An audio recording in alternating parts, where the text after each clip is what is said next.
మంత్రి కొండా సురేఖ కుమార్తె సుస్మిత ఆసక్తికర వ్యాఖ్యలు చేశారు. తాను ఎమ్మెల్యేగా పోటీ చేస్తానని చెప్పారు. తప్పకుండా గెలుస్తానని ధీమా వ్యక్తం చేశారు.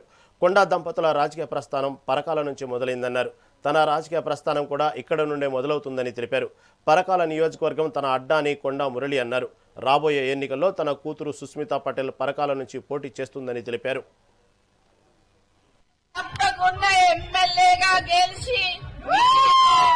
మీకు ఖచ్చితంగా సేవ చేసుకుంటా అని నా జీవితం ప్రజాసేవ అని చెప్పడానికి ఏం సంశయిస్తలేను. ఈ రోజు కొండా మురళీధర్రావు గారు పక్కన నించున్నారు కాబట్టి ఇట్లా మాట్లాడుతున్నా కానీ లేకపోతే ఇట్లా మాట్లాడేదాన్ని కాదు. నేను ఇంకా కొంచెం శాంతంగా మాట్లాడమన్నారని మాట్లాడినా, లేకపోతే ఎట్లుంటుందో తెలుసు కదా. రేపు మీకు మంచి చెడు ఉండేందుకు మరి ఇక్కడనే ఉంటది.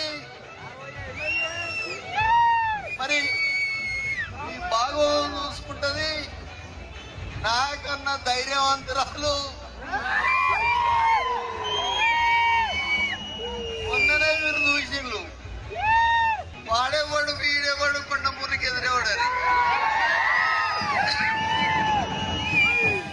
కానీ మొన్న ఇంటి ముంగడ చూసిండ్రు. తిట్టాలంటే ఎవరు